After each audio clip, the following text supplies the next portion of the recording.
Quand j'étais petit, quelque chose m'avait traumatisé chez mes grands-parents. Quelque chose que j'avais réussi à occulter. Tout du moins, c'est ce que je pensais, jusqu'à la semaine dernière. Je suis allé leur rendre une petite visite comme je le faisais de temps en temps afin de discuter de tout et de rien. Et mon grand-père, comme d'habitude, avait réussi à sortir un de ses spiritueux des grandes occasions, étant donné que ma visite était la meilleure des excuses pour dire qu'il s'agissait d'une grande occasion. Et ma grand-mère préparait un de ces délicieux plats mitonnés. D'ailleurs, elle ne se privait pas pendant qu'elle cuisinait de rappeler mes bêtises que je faisais quand j'étais plus jeune. Qu'est-ce qu'on pouvait rigoler avec mon grand-père. C'est vrai que quand j'étais plus jeune, j'étais pas de tout repos. Mais bon, les temps ont changé. Tout allait pour le mieux jusqu'au moment où ma grand-mère m'a demandé d'aller lui chercher quelque chose dans le grenier, étant donné qu'ils étaient trop âgés pour pouvoir faire des allers-retours et monter ou descendre des meubles ou des bibelots trop lourds. J'ai donc tout naturellement accepté et je suis monté dans le grenier. Quand j'y suis arrivé, j'y ai trouvé exactement ce que l'on pouvait trouver dans n'importe quel grenier, à savoir un vieux plancher grinçant, des toiles d'araignée un petit peu partout, la même fine couche de pellicule poussiéreuse éparpillée dans toute la pièce, plus épaisse à certains endroits que d'autres, les mêmes bibelots prenant la dite poussière, certains étant drapés, d'autres non.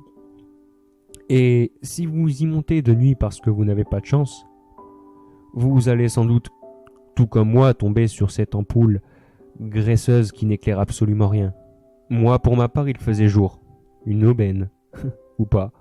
Puisque, si vous êtes dans mon cas, vous allez tomber sur cette petite fenêtre qui n'éclaire absolument que dalle, du fait qu'elle essaye d'éclairer un endroit trop encombré, abandonné, et qu'elle soit plutôt poussiéreuse et trop petite. Ce qui a attiré mon regard, c'est le meuble qui se trouvait dans le coin à gauche à côté de celle-ci. Tout du moins, ce qui semblait ressembler à un meuble.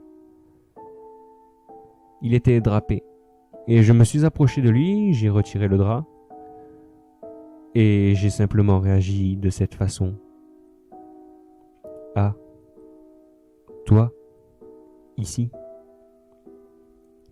Il s'agissait du meuble de mon enfance, celui qui m'avait traumatisé. Oh, pas le meuble à proprement parler, mais plutôt son contenu. Pour l'époque, il était plutôt joli.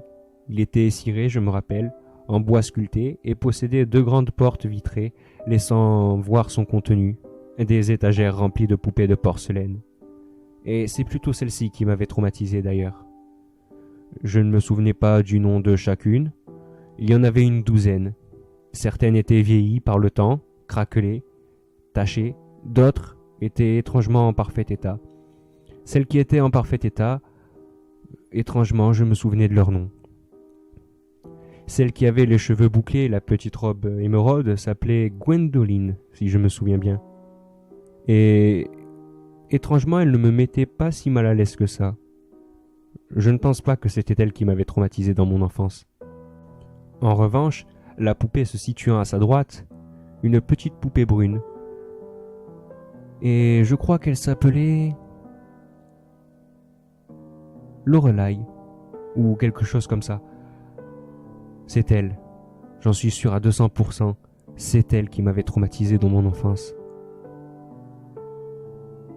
Tout avait commencé quand j'étais tout petit, j'avais 5 ans. Je dormais chez mes grands-parents avec ma cousine et on s'était bien amusé toute la journée. Ma grand-mère nous avait couchés, je me rappelle. Ça s'est passé exactement comme ça. Cela faisait maintenant 1 heure ou 2 heures et demie que nous étions couchés et avec ma cousine on était sur le point de s'endormir. Quand tout à coup, de l'autre côté du mur, quelque chose s'est mis à gratter, à faire des frottements. On n'y prêtait pas plus attention que ça car vraiment nous étions épuisés de cette journée, à 2 doigts de nous endormir. Mais les frottements et les grattements se sont vite transformés en toquements. Quelqu'un ou quelque chose de l'autre côté du mur frappait. Moins on y prêtait attention, plus cela devenait violent. Au début, on essayait de se rassurer en se disant qu'il s'agissait de notre imagination débordante, mais plus on ignorait le fait, plus il devenait violent. Au bout d'un moment, c'était devenu tellement violent que les cadres sur le mur se sont mis à trembler, comme s'ils allaient tomber. Et on avait l'impression que le mur allait finir par exploser. On s'est mis à hurler avec ma cousine, et ma grand-mère est descendue en trombe, a allumé la lumière, et quand elle est arrivée, plus aucun bruit. On lui a expliqué en pleurs et terrorisé ce qui s'était passé, et elle a simplement cru à un cauchemar. Elle nous a ébouriffé les cheveux, nous a donné un bonbon à chacun, a allumé le couloir et allé dans la pièce d'à côté vérifier ce qui s'était passé. On regardait le couloir allumé, on n'osait même pas bouger. On respirait à peine, on avait le souffle coupé. D'un côté, la présence de ma grand-mère m'avait rassuré, nous avait rassurés. Mais avec ma cousine, on s'est échangé un regard, plutôt inquiet, comme si elle allait se faire agresser. Bien entendu, rien de tout cela n'est arrivé, et quelques secondes plus tard, elle est réapparue, souriante, réconfortante, nous assurant qu'il n'y avait absolument rien dans la pièce d'à côté qui avait bougé et qui aurait pu faire ce bruit-là. Nous étions pas vraiment soulagés. À vrai dire, on était même sceptiques, mais on est tout de même retournés nous coucher. Ma grand-mère nous a laissé une petite veilleuse, nous a rebordés et est repartie après nous avoir souhaité bonne nuit. Quelques minutes se sont écoulées depuis que ma grand-mère nous avait recouchés. Mais bien vite, les frottements, les grattements et les toquements ont commencé à reprendre de plus belle de l'autre côté du mur. Cette fois, nous n'avions pas attendu qu'ils deviennent extrêmement violents. Avec ma cousine, on avait décidé de prendre notre courage à deux mains et d'aller voir ce qui se passait. Armés de nos doudous et d'une lampe torche, ainsi que de nos pyjamas, nous sommes allés dans le couloir, sans allumer la lumière, à pas de loup, afin de ne pas alerter la chose qu'on approchait, pour en quelque sorte la prendre en flagrant délit. Mais dès qu'on s'est approché de la porte du bureau de mon grand-père, tout s'est arrêté. On a ouvert la porte qui grinçait un petit peu, et nous sommes entrés. J'étais devant, ma cousine était derrière moi. Je m'avançais un petit peu inquiet, pas confiant, incertain de ce que j'allais trouver dans cette pièce noire. En balayant la pièce du regard, je me suis rendu compte qu'il n'y avait rien de particulier. Il y avait juste ce meuble qui nous attirait.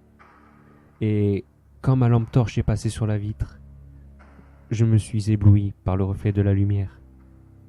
Et quelque chose de l'autre côté a semblé nous hurler de baisser cette lumière. On a très distinctement entendu ceci. La lumière. Avec ma cousine, nous étions terrorisés. On s'est remis à hurler et on est parti en courant dans la chambre de nos grands-parents. Ma grand-mère ne comprenait décidément pas ce qui se passait. Et cette fois, c'était au tour de mon grand-père de descendre avec nous pour nous rassurer. On a regardé la dite armoire et on avait vu qu'il n'y avait rien d'étrange. Les poupées étaient parfaitement à leur place et ne bougeaient pas. Tout semblait en ordre. On a scruté chacune des poupées et on est tombé sur Gwendoline, la petite poupée blonde avec la robe émeraude et les cheveux frisés. C'est étrange, mais chaque fois que je la voyais, elle ne souriait pas. Là, elle semblait nous sourire. Mais ce n'était pas un sourire inquiétant, non. C'était un sourire plutôt maternel et réconfortant. En revanche, la petite poupée brune à sa droite était plus terrifiante. Lorelai. Son nom était Lorelai. Une poupée brune, les cheveux lisses, les yeux d'un bleu presque trop profond, presque trop réel d'ailleurs, nous regardait, nous fixait. pas mon grand-père. Non, elle nous fixait, ma cousine et moi. Le regard était glacial. Quand on l'a fait remarquer à notre grand-père et qu'il a regardé, elle semblait, comme par hasard, être redevenue moins glaciale. Il y allait nous border et nous recoucher, et cette fois nous étions sur nos gardes. Cette fois, on attendait de voir ce qu'allait se passer. Il fallait qu'on se débarrasse de cette poupée, coûte que coûte. Cette fois, ce n'était pas des minutes de silence, non, c'était quelques secondes. La porte était fermée, et nous l'avions barricadée, avec une chaise de l'autre côté. Je ne sais pas pourquoi, mais nous étions persuadés que Lorelai allait essayer de rentrer dans la chambre. On a entendu des petits bruits de pas dans le couloir, justement. Et quelqu'un ou quelque chose a semblé frapper. Mais c'était plutôt doux. C'était même affectueux sur la porte. On était terrorisés avec ma cousine et on demandait qui était là. Et une voix qui était différente de celle dont on avait entendu tout à l'heure nous a dit chaleureusement « Gwendoline, j'ai un message pour vous. Lorelai va essayer de vous tuer. Fuyez les enfants, fuyez. »